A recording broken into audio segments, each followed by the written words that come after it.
Hi welcome back to my channel. ಎಲ್ಲರೂ ಹೇಗಿದ್ದೀರಾ? I hope ಎಲ್ಲ ಚೆನ್ನಾಗಿದ್ದೀರಾ ಅಂತ ಅಂದ್ಕೊತೀನಿ.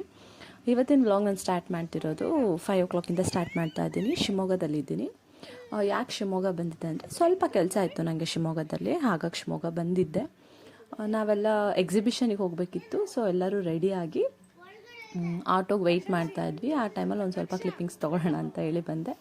ನನ್ನ ಅಕ್ಕನ ಮಕ್ಕಳು ಇವರಿಬ್ಬರು, ಅವರು ಆಟ ಆಡ್ತಾಯಿದ್ರು. ರೆಡಿ ಆಗ್ಬಿಟ್ಟು ಆಟ ಆಡ್ತಾ ಕೂತಿದ್ದಾರೆ. ನೋಡಿ, ಇದೇ ಥರ ಎಲ್ಲ ಮಕ್ಕಳಿಗೆ ಎಷ್ಟು ರೆಡಿ ಮಾಡಿದ್ರು ಅಷ್ಟೇ ಅವ್ರು ಮತ್ತೆ ಆಟ ಆಡ್ಕೊಂಡು ಎಲ್ಲ ಗಲೀಜು ಮಾಡ್ಕೊತಾರೆ ಡ್ರೆಸ್ ಎಲ್ಲ, ಅಲ್ವಾ? ಸೇಮ್ ನಮ್ಮ ಅಕ್ಕನ ಮಕ್ಕಳು ಕೂಡ. ನಾವೆಲ್ಲ ರೆಡಿ ಆಗಿದ್ವಿ. ಹಾಗೆ ಒಂದು ಕ್ಲಿಪ್ಪಿಂಗ್ಸ್ ತೊಗೊಂಡೆ. ಇವಾಗ ನಾವು ಹೊರಟಿದ್ವಿ ಎಕ್ಸಿಬಿಷನ್ ಹತ್ರ. ನೋಡಿ, ಅವತಾರ್ ಇದರಲ್ಲಿ ಮಾಡಿದ್ದಾರೆ ಎಕ್ಸಿಬಿಷನು, ತುಂಬಾ ಚೆನ್ನಾಗಿತ್ತು. ಅದಕ್ಕೆ ಎಂಟ್ರಿ ಟಿಕೆಟ್ ಇದೆ. ಸೊ ಎಂಟ್ರಿ ಟಿಕೆಟ್ ಎಲ್ಲ ತೊಗೊಂಡು ಬಂದು ನಿಂತಿದ್ದೆ. 100 rupees ಅಡಲ್ಟ್ಸಿಗೆ ಟಿಕೆಟು. 5 years ಎಬೋವ್ ಇದ್ದರೆ ಟಿಕೆಟ್ ತೊಗೋಬೇಕು, ಮಕ್ಕಳಿಗೂ ಕೂಡ. ಎಂಟ್ರಿ ಆಗ್ತಿದ್ದಂಗೆ ಇದೊಂದು ವಾಟರ್ದೊಂದಿತ್ತು, ತುಂಬಾ ಚೆನ್ನಾಗಿತ್ತು. ನೋಡ್ತಾ ಇದ್ವಿ. ನೆಕ್ಸ್ಟು ನಮ್ಮ ಅಕ್ಕನ ಮಕ್ಕಳಂತೂ ವಾಟರ್ ನೋಡಿಬಿಟ್ರೆ ಸಾಕು, ಅವ್ರು ಅಲ್ಲೇ ಇರ್ತಾರೆ, ಅವ್ರು ಮುಂದಕ್ಕೆ ಬರೋದೇ ಇಲ್ಲ, ಅಷ್ಟಿಷ್ಟ ಅವರಿಗೆ ನೀರು ಅಂತ ಹೇಳಿದ್ರೆ. ಅದ್ರ ನೆಕ್ಸ್ಟು ಅವತಾರ್ದು ಫುಲ್ಲು ಒಳಗಡೆ ಹೋಗ್ತಾ ಅವತಾರ್ ಕಾನ್ಸೆಪ್ಟಲ್ಲಿ ಮಾಡಿದ್ರು. ತುಂಬಾ ಚೆನ್ನಾಗಿ ಮಾಡಿದ್ದಾರೆ. ನನಗಂತೂ ತುಂಬ ಇಷ್ಟ ಆಯಿತು. ಎಕ್ಸ್ಪೆಷಲಿ ಮಕ್ಳಿಗೆ ತುಂಬ ಇಷ್ಟ ಆಗುತ್ತೆ. ಆ ಲೈಟಿಂಗ್ಸು ಆ ವೈಬ್ ತುಂಬಾ ಚೆನ್ನಾಗಿರುತ್ತೆ ಅವರಿಗೆ. ಯಾರು ಇದ್ದರೆ ಶಿವಮೊಗ್ಗದಲ್ಲಿ ಹೋಗಬೇಕು ಅನ್ನೋರಿದ್ರೆ ಒನ್ ಟೈಮ್ ಡೆಫಿನೆಟಾಗಿ ವಿಸಿಟ್ ಮಾಡಿ, ತುಂಬಾ ಚೆನ್ನಾಗಿದೆ. 100 rupees ಕೂಡ ತುಂಬ ವರ್ತ್ ಅನಿಸುತ್ತೆ. ಬೇಕಾದ್ರೆ ನೀವು ಹೋಗಿ ಚೆಕ್ ಮಾಡಿ. ನನ್ನ ಹಸ್ಬೆಂಡ್ ಯಾಕೆ ಬಂದಿಲ್ಲ ಅಂತ ಹೇಳಿದ್ರೆ, ಅವರಿಗೆ ಆಫೀಸ್ ವರ್ಕ್ ಕೂಡ ಇತ್ತು, ಮತ್ತು ಸಂಡೇ ಕ್ರಿಕೆಟ್ ಟೂರ್ನಮೆಂಟ್ ಇದೆ ಆಫೀಸಿಂದ. ಸೊ ಅದಕ್ಕೋಸ್ಕರ ಅವ್ರು ಬಂದಿಲ್ಲ. ನಾನೊಬ್ಬಳೇ ಬಂದೆ. ಇಲ್ಲಿ ನಾನು, ನಮ್ಮ ಅಕ್ಕ, ನಮ್ಮ ಮಮ್ಮಿ, ನಮ್ಮ ಅಕ್ಕನ ಮಕ್ಕಳು ಎಲ್ಲ ಸೇರಿ ಬಂದಿದ್ವಿ. ನಮ್ಮ ಅಪ್ಪ ಕೂಡ ಬಂದಿಲ್ಲ. ಅವ್ರಿಗೆ ಅದು ಇಷ್ಟನೂ ಆಗಲ್ಲ, ಎಕ್ಸಿಬಿಷನ್ಗೆ ಎಲ್ಲರೂ ಹೊರಗಡೆ ಹೋಗೋದು ಅವ್ರಿಗೆ ಅಷ್ಟಾಗಿ ಲೈಕ್ ಆಗಲ್ಲ. ಸೊ ಅವ್ರು ಬರಲಿಲ್ಲ. ನಾವಿಷ್ಟೇ ಜನ ಹೋಗಿದ್ವಿ. ಬಟ್ ತುಂಬಾ ಚೆನ್ನಾಗಿದೆ. ನೀವು ಒಂದ್ಸರಿ ಯಾರು ಇದ್ದರೆ ಹೋಗಿ ವಿಸಿಟ್ ಮಾಡಿ. ಅದು ನೋಡ್ಕೊಂಡು ಬಂದ್ವಿ. ಅದಾದಮೇಲೆ ನೆಕ್ಸ್ಟು ಇನ್ನೂ ಸ್ವಲ್ಪ ಸೇಲ್ಸು ಮತ್ತು ಗೇಮಿಂಗ್ಸ್ ಎಲ್ಲ ಇತ್ತು, ಆ ಕಡೆ ಹೋಗ್ತಾ ಇದ್ವಿ. ಸೊ ಸೇಲ್ ಮಾಡ್ತಾಯಿದ್ರು ಐಟಮ್ಸ್ಗಳು, ಹೋಮ್ದು ಕ್ಲಾತ್.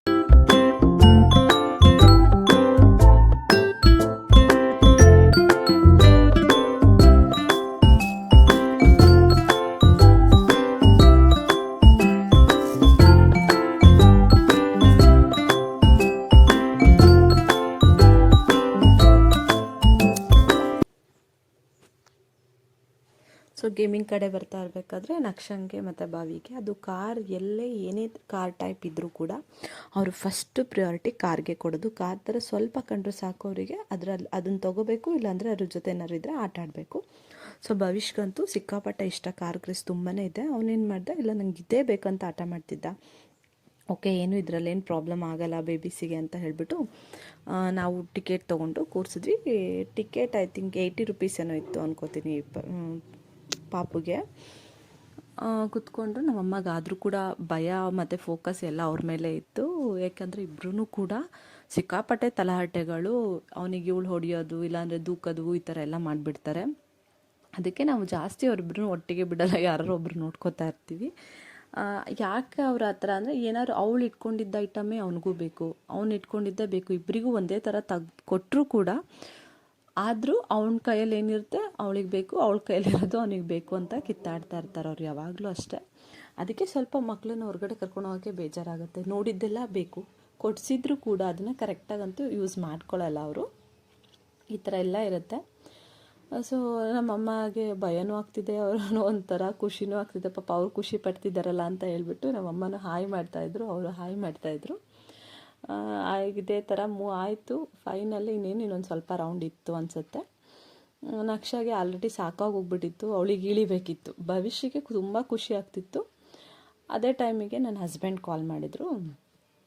ಯಾಕೆಂದರೆ ಟೈಮ್ ಆಗಿತ್ತು, ನಾನು ಕೂಡ ಮಧ್ಯಾಹ್ನದಿಂದ ಅವ್ರಿಗೆ ಕಾಲ್ ಮಾಡಿರಲಿಲ್ಲ. ಅದಕ್ಕೆ ಕಾಲ್ ಮಾಡಿ ಮಾತಾಡಿಕೊಂಡೆ.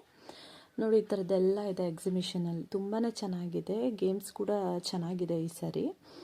ಯಾರು ವಿಸಿಟ್ ಮಾಡೋರಿದ್ರೆ ಒಂದ್ಸರಿ ಹೋಗಿ ವಿಸಿಟ್ ಮಾಡಿ ಬನ್ನಿ. ಅಡಲ್ಟ್ಸಿಗೂ ತುಂಬ ಚೆನ್ನಾಗಿದೆ ಈ ಸರಿ ಗೇಮ್ಸು. ಯಾರು ಆಡೋ ಕ್ರೇಜ್ ಇದ್ದರೆ ಆಡ್ಬೋದು. ನನಗಂತೂ ಆಡೋಕ್ಕೆ ಇಷ್ಟನೂ ಆಗಲ್ಲ, ನನಗದು ಸ್ವಲ್ಪ ಭಯ ಜಾಸ್ತಿ. ನಾನು ಅದಕ್ಕೆ ಯಾವ ಗೇಮ್ ಕೂಡ ನಾವು ಆಡಲಿಲ್ಲ. ನೆಕ್ಸ್ಟ್ ಇನ್ನೇನಿರುತ್ತೆ ನೋಡಿ, ಮಕ್ಳಿಗೆ ನೋಡಿದ ತಕ್ಷಣ ಈಗ ಏನೋ ಒಂದು ಚಾಟ್ಸ್ ಕಾಣ್ತಾಯಿತ್ತು, ಬೇಕು ಅಂತ ಹೇಳ್ತಾಯಿದ್ಲು. ಮತ್ತು ಅವರು ಸ್ಪೈಸಿ ಕೂಡ ಜಾಸ್ತಿ ತಿನ್ನಲ್ಲ, ಸ್ವಲ್ಪ ಏನಾದ್ರು ಸ್ಪೈಸಿ ಐಟಮ್ ಇದ್ದರೂ ಅದನ್ನ ಬಿಸಾಕ್ತಾರೆ. ಹಂಗಾಗಿ ನಾನೇನು ಮಾಡಿದೆ, ಫ್ರೆಂಚ್ ಫ್ರೈಸ್ ತಕ್ಕೊಟ್ಟೆ ಅವರಿಗೆ. ಫ್ರೆಂಚ್ ಫ್ರೈಸ್ ಅದೇ ಖಾರ ಇರಲ್ವಲ್ಲ, ಸೊ ತಿಂತಾರೆ ಅಂತ ತಕ್ಕೊಟ್ಟೆ. ಅದರಲ್ಲೂ ಭವಿಷ್ ಅಷ್ಟಾಗಿ ತಿನ್ನಲಿಲ್ಲ ಫ್ರೆಂಚ್ ಫ್ರೈಸ್ನ. ಅವನು ಅಷ್ಟೆಲ್ಲ ತಿನ್ನಲ್ಲ ಭವಿಷ್, ಹೊರಗಡೆ ಐಟಮು. ನಕ್ಷ ಆ ಥರ ಎಲ್ಲ ತಿಂತಾಳೆ ಅವಳು. ಅದನ್ನೆಲ್ಲ ತಕ್ಕೊಟ್ವಿ. ನೆಕ್ಸ್ಟ್ ನಮ್ಮಮ್ಮ ಕೂಡ ಹೇಳ್ತಾಯಿದ್ರು, ಏನಾದ್ರು ಗೇಮ್ ಆಡಂಗಿದ್ರೆ ಆಟ ಆಡಿ ಅಂತ. ಇಲ್ಲ, ನಾನು ನಮ್ಮ ಅಕ್ಕ ಆಡೋದೇ ಇಲ್ಲ. ಸೊ ಎಕ್ಸಿಬಿಷನ್ ಎಲ್ಲ ನೋಡಿದ್ವಿ, ನಮಗೆ ಸಾಕು, ಆಲ್ರೆಡಿ 2 hours ಸ್ಪೆಂಡ್ ಮಾಡಿಬಿಟ್ಟಿದ್ವಿ. ಸರಿ, ಇನ್ನೇನು ಊಟ ಮಾಡ್ಕೊಂಡು ಮನೆಗೆ ಹೋಗ್ಬಿಡೋಣ ಅಂತ ಹೇಳಿಬಿಟ್ಟು ಊಟಕ್ಕಂತ ಅನ್ಮೋಲಿಗೆ ಹೋಗಿದ್ವಿ. ಆಲ್ಮೋಸ್ಟ್ ಶಿವಮೊಗ್ಗದಲ್ಲಿರೋರಿಗೆ ಗೊತ್ತಿರುತ್ತೆ ಅನ್ಮೋಲ್, ತುಂಬ ಚೆನ್ನಾಗಿರುತ್ತೆ, ನಮಗಂತೂ ಇಷ್ಟ ಆಗುತ್ತೆ, ನಾವು ಯೂಶ್ವಲಿ ಹೋಗ್ತಾ ಇರ್ತೀವಿ. ಸೊ ಅನ್ಮೋಲಿಗೆ ಹೋಗಿದ್ವಿ. ಅಲ್ಲಿನ ಆ್ಯಂಬಿಯನ್ಸ್ ಕೂಡ ತುಂಬ ಚೆನ್ನಾಗಿದೆ. ಆ್ಯಂಡ್ ಅಲ್ಲಿ ಭವಿ ಒಂದು ಪಾಪು ಇತ್ತು, ಆ ಪಾಪುಗೆ ಮಾತಾಡಿಸ್ತಾ ಇದ್ದ. ನಮ್ಮ ನಕ್ಷ ಅಂತೂ ತುಂಬಾ ತಲೆಹರಟೆ ಮಾಡ್ತಾಯಿದ್ಲು. ನಾನು ನೋಡಿ ಏನು ಹೇಳಿದ್ರು ಅವಳು ಕೇಳೋದೇ ಇಲ್ಲ ಬೇಗ ನಮ್ಮ ನಕ್ಷ ಅಂತೂ ಮಾತನ್ನ. ಅದು ಪ್ಲೇಟ್ಸ್ ತೊಗೊಂಡು ಬೀಟ್ ಮಾಡ್ತಾಯಿದ್ಲು. ಸೊ ಅದಕ್ಕೆ ನಾನು ಬೈತಾ ಇದ್ದೆ ಅವಳಿಗೆ, ಏನು ಮಾಡ್ತಾಯಿದ್ಯಾ, ಹಂಗೆಲ್ಲ ಮಾಡಬಾರ್ದು ಅಂತ. ಬಟ್ ಸ್ಟಿಲ್ ಅವಳು ಮಾಡೋದೇ ಮಾಡ್ತಾಯಿದ್ಲು. ಅಲ್ಲಿಗೆ ಭವಿಷ್ಯ ಆ ಪಾಪು ಕರೆದು, ಪಾಪು ಮಾತಾಡು ಅಂತ ಒಂದು ಪಾಪು ಕರೀತಾನೆ ಇದ್ದ. ಆ ಪಾಪು ಕೂಡ ಚೆನ್ನಾಗಿ ಬಂದು ಮಾತಾಡ್ತಾಯಿತ್ತು, ಅವಾಗವಾಗ ಮಾತಾಡ್ತಾಯಿತ್ತು, ಹೋಗ್ತಾಯಿತ್ತು. ಇವನಿಗಂತೂ ಆ ಪಾಪು ನೋಡಿ ತುಂಬಾ ಖುಷಿಯಾಗಿತ್ತು.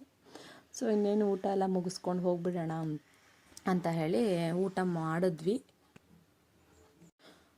ಮಾಡಿದ್ವಿ. ನಕ್ಷ ಅಂತೂ ಸಿಕ್ಕಾಪಟ್ಟೆ ತಲೆಹರಟೆ ಮಾಡ್ತಾಯಿದ್ಲು ಅವಳಿಗೆ.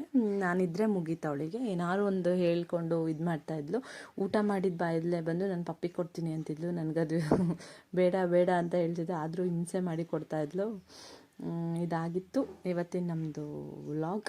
ಇಷ್ಟ ಆದರೆ like, share, comment and subscribe. Thanks for watching.